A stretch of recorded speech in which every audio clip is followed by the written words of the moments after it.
Bienvenue dans notre grand magazine Choses diplomatiques, mesdames, messieurs. Bonsoir, nous sommes en direct sur le Brazzaville à l'occasion du 25e anniversaire du protocole d'accord de Brazzaville sur la paix en Afrique australe. Comme de tradition, votre magazine vous parle de la diplomatie qui se présente comme étant un monde complexe et mystérieux dans lequel il semble plus bas, intérêt, puissance et quelques rapports aussi de bons offices. Il est important de cerner ce monde, de savoir qu'est-ce qu'on nous fait.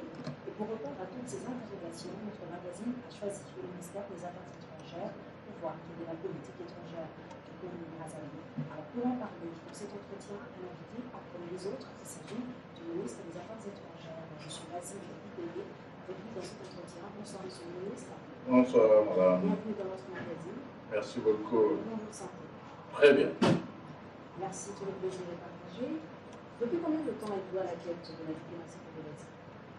Demain, 11 février, je fêterai le 40e anniversaire de ma carrière diplomatique. En ce qui concerne ma présence à la tête de la diplomatie, je vais entrer je suis déjà entré dans ma 7e année, puisque c'est en mai 2007 que j'ai été nommé. Alors depuis 7 ans, à la tête de ce grand ministère, rempli de mystères, pensez-vous avoir rempli votre mission? Avoir rempli, mais c'est un processus. C'est une mission qu'on remplit tous les jours. Il n'y a pas un horizon bien fixé. C'est un parcours semé d'embûches, mais aussi d'avancées positives. Alors je crois que pour les 6 années passées, j'ai accompli ce que j'avais en tête, me pencher sur le fonctionnement du ministère, sa présentation, la qualité du travail, la formation des agents. Je crois que c'était important. Quels sont les temps forts et les temps faibles de votre parcours professionnel? Alors, parcours professionnel, vous savez, au bout de 40 ans,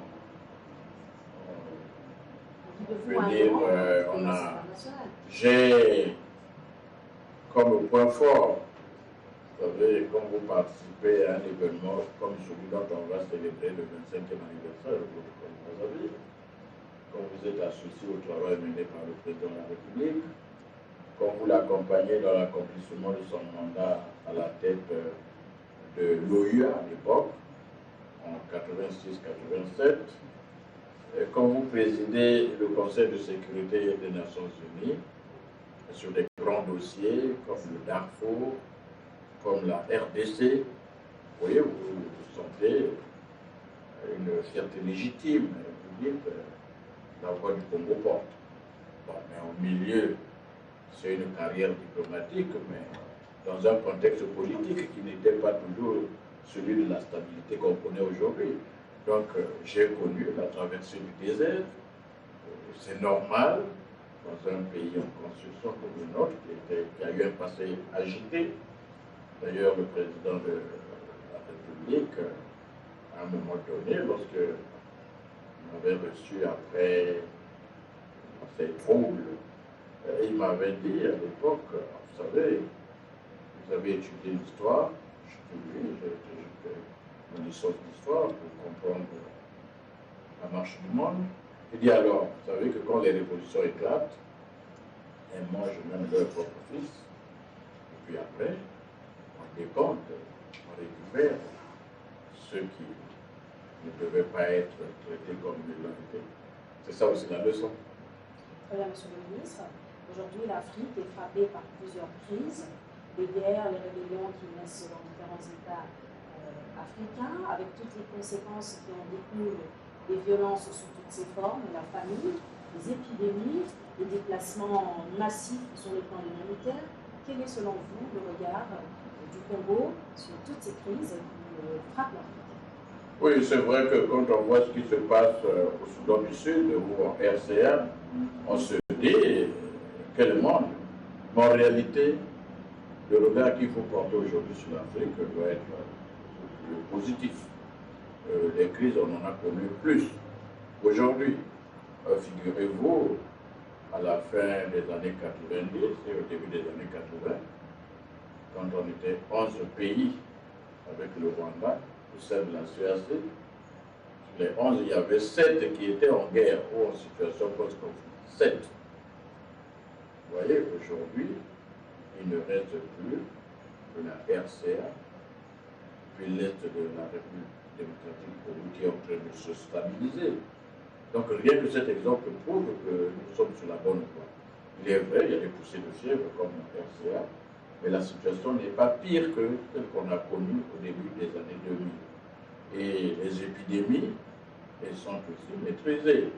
Le VIH-Sida aujourd'hui, c'est vrai, il continue à faire des milliers de morts, mais vous verrez le taux de prévalence dans beaucoup de pays a considérablement baissé. Donc l'Afrique se construit, la marche n'est pas toujours linéaire, mais nous ne reculons pas. Vous avez évoqué le cas de deux pays, la République centrafricaine, la République démocratique du Congo. Commençons par Bangui aujourd'hui. Pensez-vous que le départ de Toutidja était vraiment une solution pour pallier à la crise de ce pays? Aujourd'hui, avec la présidence de Catherine Samba, ce n'est pas déshabiller Saint-Paul pour habiller Saint-Pierre, avec tous ces déplacés, le pays qui est divisé entre chrétiens et musulmans, tous ces déplacements massifs du peuple centrafricain, en commençant par le Tchad, la République démocratique du Congo, et un peu vers le Cameroun. C'est vrai, c'est une tragédie. C'est une tragédie. Et vous demandez si le départ de Toutouza était une bonne chose. Je crois qu'à un moment donné, on a considéré qu'il s'imposait, puisqu'il y a eu comme un phénomène de rejet, mais aussi on a constaté une certaine impuissance de l'exécutif à gérer cette situation. Et on pensait légitimement qu'avec le nouveau paysage configuré tel qu'il s'est présenté il y a quelques semaines, on pouvait détendre l'atmosphère et connaître un certain apaisement. Ce n'est pas le cas aujourd'hui. Je crois que le mal, toujours ceux qui viennent mettre de l'ordre, on dit qu'ils ont échoué. Est-ce que c'est eux qui ont échoué? Le mal est dans la population, chez l'homme. Il faut interroger le peuple centrafricain. Comment il en est arrivé là? Comment nous pouvons encore tomber dans des actes de cannibalisme? Parce que c'est arrivé. À ce moment-là, c'est très grave. Comment on peut déchiqueter un être humain? Voilà pourquoi nous avons mis l'accent sur le volet judiciaire. Nous avons menacé les auteurs de ces crimes-là de poursuite, y compris devant la CPI. L'arrivée de la nouvelle présidente a été bien saluée et il le fallait. On ne peut pas parler d'échec quand elle s'installe à peine. C'est une femme c'est une femme de paix, elle a l'expérience du dialogue intercommunautaire. On lui, on ne laisse pas le temps. Mais nous nous employons à établir la paix, la sécurité. Et cette fois-ci, on implique fortement les ex-FACA, Forces armées centrafricaines. Nous les mettons en avant pour nous accompagner dans tous nos efforts.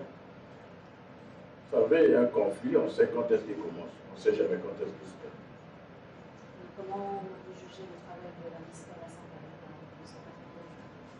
Santé? On a voulu jeter des messages, lancer des messages, je dirais, destructeurs, perturbateurs. Mais si vous allez sur le terrain, c'est des forces qui combattent. Vous savez, on a parlé à l'époque de la MONUC et de la MONUSCO. On reprochait aux gens d'être uniquement dans la capitale. Il a fallu beaucoup de pression pour que cette force onusienne aille au front, à l'est. Et puis il a fallu qu'on crée une brigade internationale, composée essentiellement de pays africains, Tanzanie, Malawi, Afrique du Sud, pour venir à bout du M23. En ce qui nous concerne, nos forces sont là-bas, face à un ennemi identifié. Aujourd'hui, cela relève pratiquement d'abord du grand banditisme, des actes de pillage. On ne pille pas tellement quelqu'un parce qu'il est musulman, mais parce que là-bas, ce sont des gens, c'est une catégorie de gens. Ils sont commerçants, ils sont éleveurs, ils ont donc un peu plus de ressources que d'autres. C'est le voisin à côté qui en profite. Ce n'est pas des gens qui ont une idéologie. Le M23, là-bas, revendiquait quelque chose. Mais cela, c'est du banditisme. C'est votre voisin qui profite la nuit pour venir commettre ses crimes. Et un tel ennemi non identifié est difficile à maîtriser. Mais depuis quelques jours, la MISCA et son charisme ont d'abord tenu à sectoriser Bangui. Donc il y a des secteurs pour se rapprocher le plus près possible des populations avant ensuite de se déployer à l'intérieur de la RCA. C'est un travail qui demande du temps. Vous n'avez jamais vu un règlement de crise en 1-2 mois.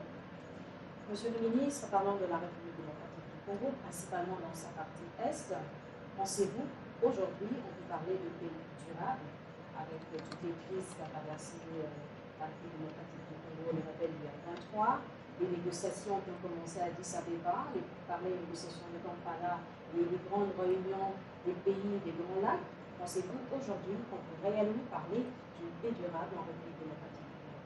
Il faut positiver. Mais je l'ai déjà dit, donc il faut positiver. La situation n'est peut-être pas idéale, elle n'est plus celle qu'on a connue hier.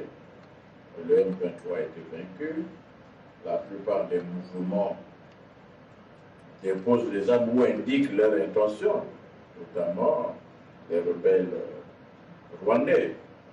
Mais je crois qu'il y a une dynamique qui est enclenchée. Il faut du temps pour voir quel genre de fruits nous pouvons récolter. Mais la dynamique est enclenchée. Moi, je suis optimiste. Il est vrai qu'il suffit d'un rien pour qu'il y ait encore une poussée de fièvre. C'est là où le rôle des acteurs politiques est déterminant. Il faut consolider. Et si les accords ou les engagements pris sont appliqués, il n'y a aucune raison. Et si les mouvements rebelles étrangers qui sèment la terreur à l'est de la RDC sont vaincus, il n'y a aucune raison que ce pays ne retrouve pas une paix durable. Mais une fois de plus, c'est dans la durée. Très bien, Monsieur le ministre, nous allons évoluer dans notre entretien. Aujourd'hui, peut-on conclure que finalement les Africains arriveront à résoudre les problèmes de chez eux lorsqu'on sait qu'ils sont eux-mêmes initiateurs des situations, des problèmes qu'ils créent dans leur continent, dans leurs différents pays. Lorsqu'il faut parler de l'aide humanitaire, ils sont quasi absents, ils cotisent moins. L'Afrique n'a pas une armée forte pour pallier à tous les problèmes de sécurité dans le continent. Est-ce qu'il faut vraiment parler, arriver à conclure, à résoudre des problèmes ici en Afrique? On l'a vu au Mali, la première intervention, c'était la France. C'est le même schéma qui se répète en République centrafricaine. Apparemment, les pays voisins, les pays en Afrique ne sont pas en mesure d'agir directement lorsqu'il y a des crises dans les pays voisins. Oui, vous soulevez là plusieurs problèmes. Enfin, je vous comprends, très critique, mais nous ne sommes pas condamnés à l'échec. Vous parlez par exemple de la RCA, vous dites les premières troupes sont françaises, pas du tout. Les Français allaient au Mali, le jour où nous on allait à Bangui. Il faut le situer. Le 31 décembre 2012, le contingent congolais, donc la veille du Nouvel An, a quitté Brazzaville pour aller à Bangui. On n'en parle pas. Ah ben, si vous ne voulez pas en parler, il faut que ce soit les médias occidentaux qui vous apprennent ça. Nous, on a montré ça à l'écran. Les troupes congolaises, pour ne parler que d'elles, mais le Tchad était déjà là, les troupes congolaises en renfort sont partis le 31 décembre 2012. Le Tchad, tout en allant au Mali, est allé à Bangui. Donc, il ne faut pas croire que nous restons les bras croisés. Nous agissons, nous réagissons. Est-ce que nous ne contribuons pas? D'abord, nous contribuons aux opérations de maintien de la paix. Vous aurez noté que maintenant, on mobilise plus rapidement qu'avant nos troupes. Nous avons été saisis de la situation centrafricaine un week-end. On était tout le 28 et 29 décembre. Le 31, en 48 heures, on a mobilisé des troupes. Il fallait envoyer 500 éléments. On l'a fait. Aujourd'hui, on mobilise plus rapidement qu'avant. On est en train de chercher la formule de la CARIC, c'est cette force-là, qui pourrait intervenir très rapidement en cas de crise. Les débats sont en cours. Il y a une architecture africaine de paix avec la force africaine en attente qui devra voir le jour. Il y a des lenteurs, c'est vrai, mais aujourd'hui, nous prenons mieux en charge notre destin. Est-ce qu'on ne contribue pas aux opérations humanitaires? Mais si, on vient d'Addis Abeba, le 1er février, il y a eu une conférence des donateurs pour la RCF. Ben, rien que la CEF, c'est une des principales contributions, 100 millions de dollars pour l'intervention. Donc, on fait ce qu'on peut, on n'est pas indifférent. Moi, je suis optimiste. Lors de la dernière conférence des chefs d'État et de gouvernement de l'Union africaine, nous avons une fois de plus regardé le grand dossier de la vision africaine à l'horizon 2063, dans ce que sera l'Afrique dans 50 ans. Il faut des perspectives. En attendant, il faut construire le quotidien, qui est fait de beaucoup de défis, j'en conviens, mais nous sommes sur la bonne voie. Parlons de relations de coopération bilatérale entre Kinshasa et Brazzaville. À quel niveau se situe cette relation de coopération? Oui, si vous parlez de coopération en termes économiques et comme ça, bon, on ne voit pas tout à fait les effets parce que ce n'est pas tant les États eux-mêmes que les populations qui agissent. Il y a un intense commerce frontalier. Il vous suffit d'amener vos caméras au beach, que ce soit nos villas aussi, vous verrez comment les populations s'activent et travaillent. Et toutes sortes de marchandises. C'est ça aussi la dynamique des États et des peuples. Nous avons une coopération, par exemple, dans le domaine de l'énergie. Depuis des années, nous importons de l'électricité, du gaz. Et nous espérons que quand nous aussi, on aura fini avec notre boulevard, on pourra aussi vendre de l'électricité à Kinshasa si c'est nécessaire. Notre coopération, pour le moment, ça a l'air informel. Mais comment construire quand la paix n'est pas consolidée?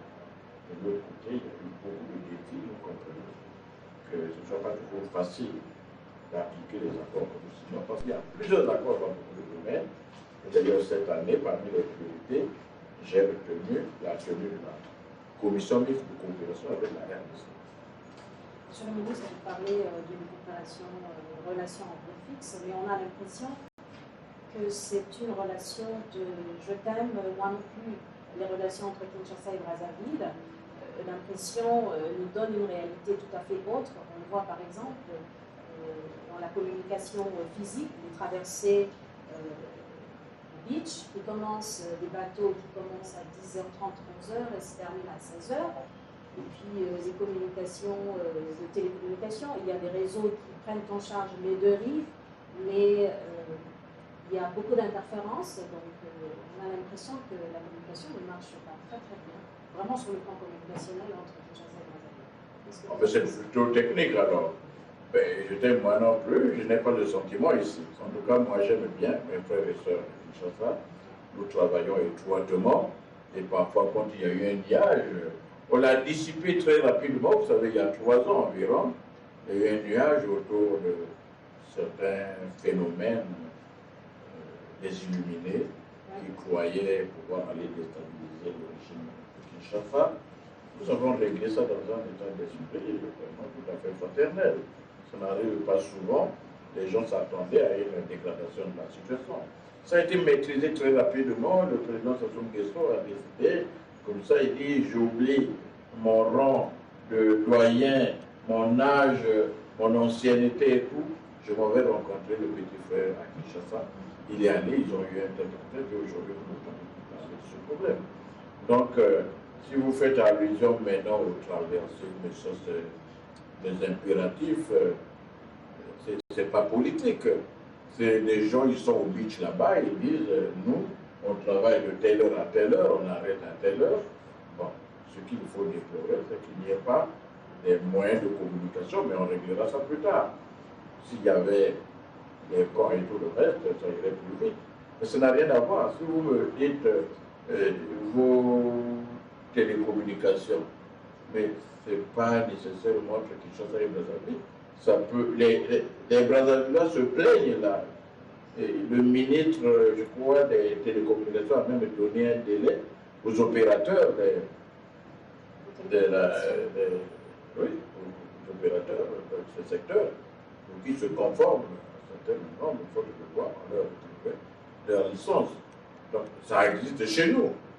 Alors, vous transportez ça sur Brazzaville, la technique, elle est défaillante ici, et s'exporte, la défaillance. Ce n'est pas un problème politique. Monsieur le ministre, le fameux projet Pont-Route-Rail qui tarde à démarrer? Il a tardé à démarrer, puisque dans les années 80, on en parlait déjà. Mais maintenant, il prend corps, puisqu'il y a eu d'abord des études menées par la BAD, la Banque africaine du développement. Un site a été identifié, qu'il faut valider. C'est si vous allez avec vos caméras au nord de Brazzaville, et vous trouverez qu'il y a un site et qui aura cet avantage, parce que comme c'est Pont-Route-Rail, ça va être une zone industrielle là, et en face aussi, de l'autre côté, c'est une zone industrielle, et nous aurons ce pont. Une fois que nous avons validé le site qui est retenu, nous allons passer à la phase de recherche des financements. Et je crois qu'un tel projet intéresse beaucoup de monde. Monsieur le ministre, nous allons parler de l'actualité. Votre pays va célébrer le 25e anniversaire du protocole d'accord de Brazzaville sur la paix en Afrique australe. Quel est votre commentaire sur le rôle qu'a joué le Congo-Brazzaville en 1988? Voilà, il faut distinguer deux moments, deux temps forts en ce qui nous concerne. Il y a eu, depuis, j'allais dire, des années 80, non, c'était avant. Nous avons vraiment contribué à la lutte de libération en Afrique australe. Il fut un temps où nous étions considérés pratiquement comme un pays de la ligne de front, puisqu'on allait aux conférences des pays de la ligne de front. Et puis, à la tête de l'OU à l'époque, 86-87, choisi comme axe prioritaire la lutte de libération de l'Afrique australe, en plaidant pour l'imposition des sanctions globales. Nous avons mené cette bataille, puis par la suite, il y a eu ces négociations qui ne portaient pas sur la lutte en Afrique australe, non, ça portait sur l'indépendance de la Namibie, qu'on appelait le sud-ouest africain, que l'Afrique du Sud occupait illégalement. Il fallait obtenir l'indépendance.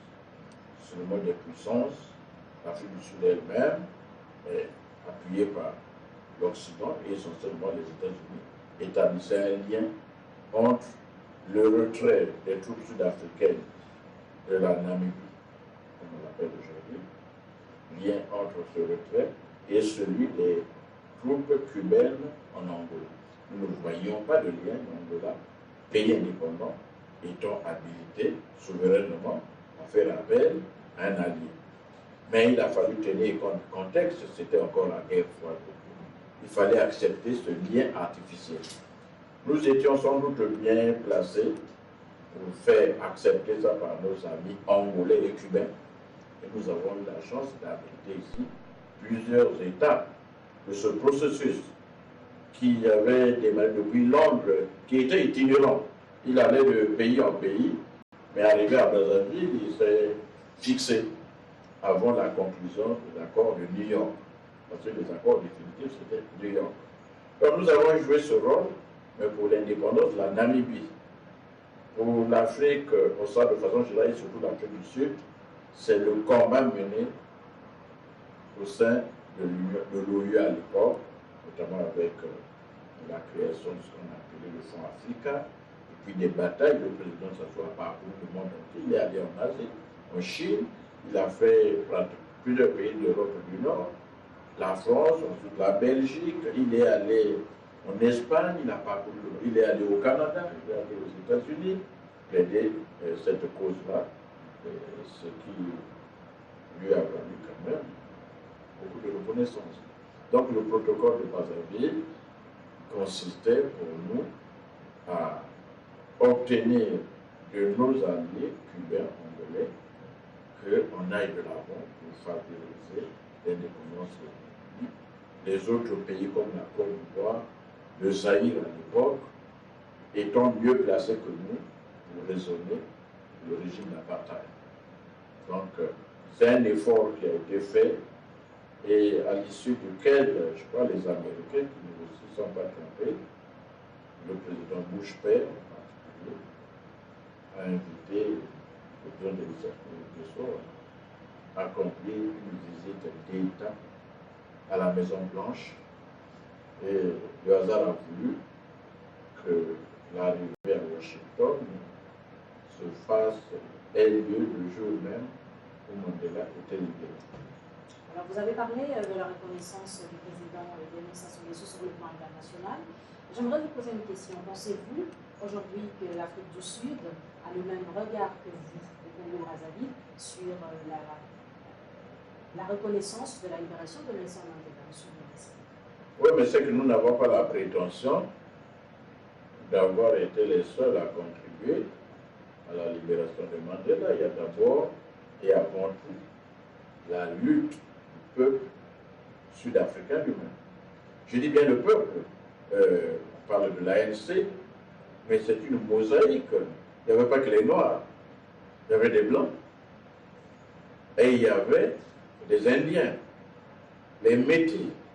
C'est le peuple sud-africain qui s'est libéré. Mais il n'était pas seul. Il y avait d'autres peuples d'Afrique australe qui ont eu leur indépendance avant, comme la Zambie, comme le Zimbabwe. Et puis il y a eu beaucoup de peuples africains qui ont accompagné le processus. Et d'autres peuples à travers le monde. J'ajoute que je parle de peuple parce que les régimes, surtout en Occident, ne nous ont pas aidés. Aujourd'hui, l'Occident était derrière le régime d'apartheid, il faut le dire. Moi, je ne suis pas diplomate. Mais nous avons fait ce travail et on n'a pas la prétention. Bon, est-ce que les Sud-Africains ont conscience de cela? Il y en a beaucoup qui nous le font savoir quand même, hein, qu'ils nous sont reconnaissants. Le gouvernement lui-même, le gouvernement sud-africain. Ben, la preuve, le président Zuma, il va être là. C'est un geste. Il va être là. Et la famille biologique de Nelson Mandela? Là? La famille biologique de Nelson Mandela? Mais ce n'est pas une affaire de famille, hein. Nous, on mène des combats politiques.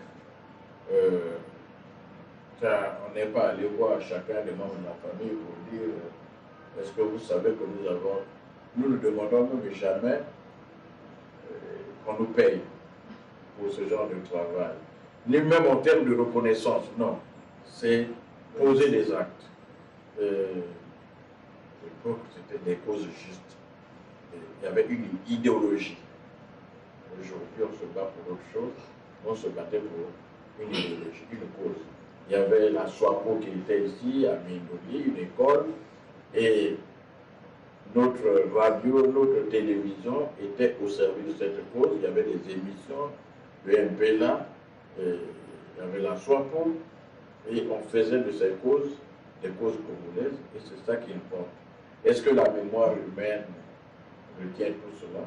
Il est important qu'à l'occasion du 25e anniversaire de ce protocole, on se souvienne.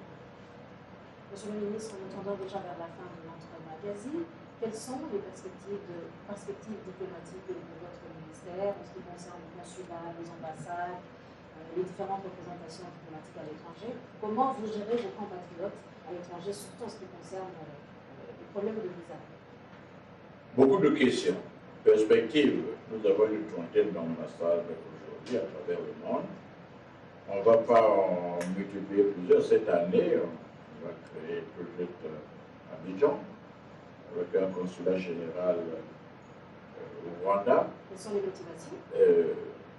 Motivation, mais les États coopèrent. Les États, vous savez, nous avons d'excellentes relations avec la Côte d'Ivoire. Le président Alassane Ouattara était ici l'année dernière.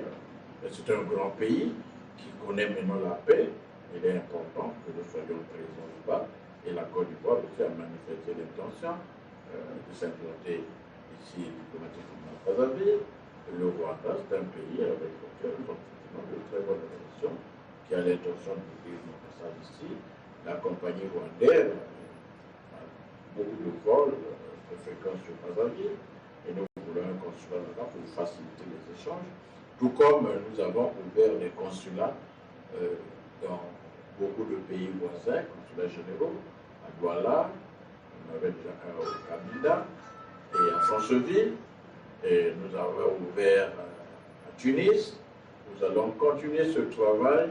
Il y a de plus en plus la nécessité pour nous de gérer le volet diaspora congolaise, parce qu'il est nécessaire d'une part que nous veillions à la protection de nos compatriotes à l'étranger, leur prise en charge en termes de sécurité, en termes d'emploi aussi, en termes de relations avec les pays d'accueil, mais aussi, il faut que nous gérions le volet de la participation de notre diaspora à l'effort de construction nationale. C'est ça les grands axes que vous venez d'évoquer. Monsieur le ministre, l'actualité, c'est aussi la guerre en Syrie. Les deux partis, le gouvernement syrien et l'opposition syrienne, sous l'égide du secrétaire général de l'ONU, Ban Ki-moon, à Genève. On a l'impression que c'est vraiment des rencontres financièrement que des poissons, parce que les deux partis ne s'entendent toujours pas. Selon vous, le Congo-Brazzaville, quel est votre regard par rapport à la crise qui frappe aujourd'hui la Syrie? D'abord, personne ne s'attendait à ce que, au terme de rencontres Genève 1, Genève 2, la situation se décompte tout de suite. Vous avez parlé au départ en ce qui concerne nous autres. Pour parler de Kampala, ont pris du temps. C'est ça les processus diplomatiques. Alors en ce qui concerne la Syrie, notre analyse dès le départ était qu'il n'y aura pas de solution militaire. Il faut une solution politique. Certaines puissances ont voulu privilégier le volet militaire en allant armer l'opposition. Vous savez, imposer la démocratie par les armes, ça peut être très tentant, mais les résultats peuvent se faire attendre. Nous privilégions le dialogue. Donc le processus tel qu'il est engagé correspond exactement à ce que nous avons toujours souhaité. Plus, nous avons dit, on a faussé le jeu. Du côté de l'opposition, on accepte tous les soutiens. Ils peuvent participer aux négociations, ils peuvent être présents. Mais du côté du régime, ah non, il y a des pays qui ne doivent pas être là, comme l'Iran. C'est une erreur. Il faut impliquer les partisans du régime aussi. Seuls eux peuvent raisonner. Le président syrien. Donc, nous encourageons. Pour nous, c'était ça la voie depuis longtemps. Et non pas celle qui consiste à aller armer des gens qu'on ne contrôle pas. On l'a vu ailleurs. Et vous avez vu aussi comment les djihadistes peuvent aussi profiter de la situation pour occuper le terrain. On l'a vu ailleurs. Il faut donc se mettre. Et pour nous, c'est le dialogue politique. On l'a dit devant l'Assemblée générale des Nations Unies. Et on le dira toujours. Monsieur le ministre, un dernier mot au peuple congolais de Kinshasa qui vous suit, ou à votre homologue Maman Chiramba, président de la République Joseph Kabila, un dernier mot? Oui, c'est pour dire, on est plutôt flatté de savoir que ce message va être écouté, regardé de l'autre côté du fleuve. Moi, je suis un chaud partisan des relations entre les deux pays. Et pour moi, quand je suis de l'autre côté, et quand j'ai le bonheur d'être reçu par le président Kabila, je me sens très honoré parce que la manière dont nous traitons les questions paix de forme parfois personnelle. Le courant passe quant à mon collègue Chican, qui sait très bien quel genre de relation nous avons. Merci beaucoup, Monsieur le ministre. Je rappelle à tous nos chers téléspectateurs que je venais donc de m'entretenir avec le ministre des Affaires étrangères du Congo-Brazzaville, son Excellence Monsieur Basile Ikwebe. Avec lui, dans cet entretien, nous avons parlé de relations de coopération bilatérale qui existent entre Kinshasa et Brazzaville, de l'actualité internationale, mais aussi et surtout du grand protocole d'accord sur la paix en Afrique australe, ici au Congo-Brazzaville. Merci à vous tous de nous avoir suivis et à la prochaine pour un nouveau